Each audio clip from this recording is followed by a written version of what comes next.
আমি চ্যালেঞ্জ দিয়ে বলতে পারি, আওয়ামী লীগের মতো বদমাইশ দুশ্চরিত্র বাম দল আল্লাহর আকাশের নিচে জমিনের উপর আরেকটা পয়দা হয়।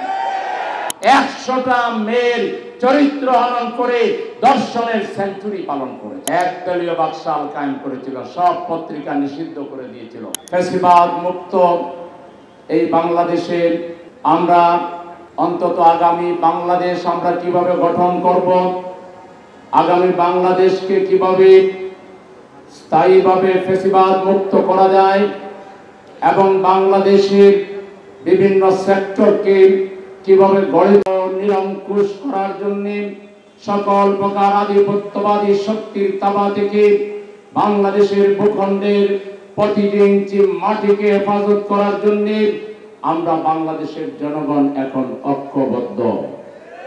আধিপত্যবাদী শক্তির তাদের ক্রীড়ানাথকে ক্ষমতায় বসিয়ে তারা ভেবেছিল বাংলাদেশকে তারা কিনে নিয়েছে, তারা বাংলাদেশের উপরে তাদের ইচ্ছা মাফিক যা খুশি তারা তা চালাতে পারবে স্থায়ীভাবে, সেই স্বপ্নে তারা বিভোর ছিল।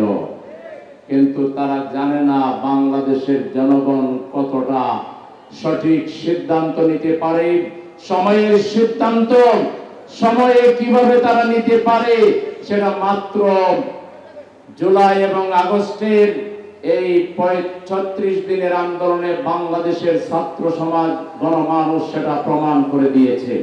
বাংলাদেশের মানুষের সবচেয়ে বড় আকাঙ্ক্ষা হচ্ছে তারা খাইতে পারুক অথবা না পারুক, তারা অন্তত স্বাধীনভাবে চলতে চায়, কথা বলতে চায়, তাদের স্বাধীনতা যাতে কেউ কেড়ে না রে এই ব্যাপারে তারা সোচ্চার ছিল।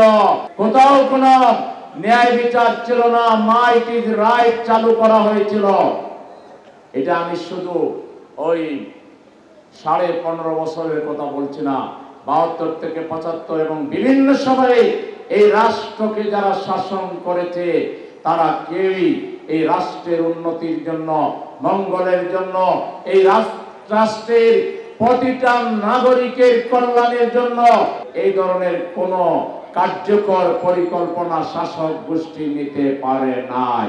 তার সোনার ছেলেরা 100টা মেয়ের চরিত্র হনন করে দর্শনের সেঞ্চুরি পালন করেছে।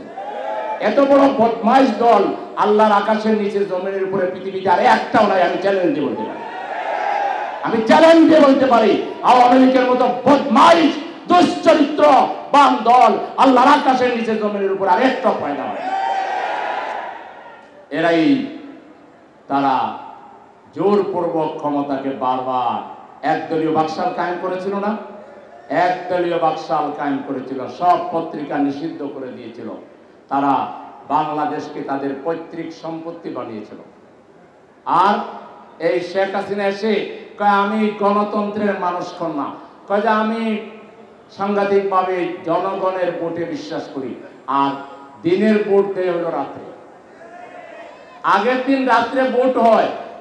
এটা শুধু জিন ভোটটা, জিন এবং মরা মানুষ ছাড়া আগের দিন রাত্রে ভোট দিতে বাংলাদেশের কোনো মানুষ যায়? শুধু জিন ভূতেরা ভোট দিয়ে তাকে নেতা বানিয়েছিল। যার কারণে আবার যখন জনগণ জেগে উঠলো 2 ঘন্টা দেশে টিকে থাকতে পারলো না।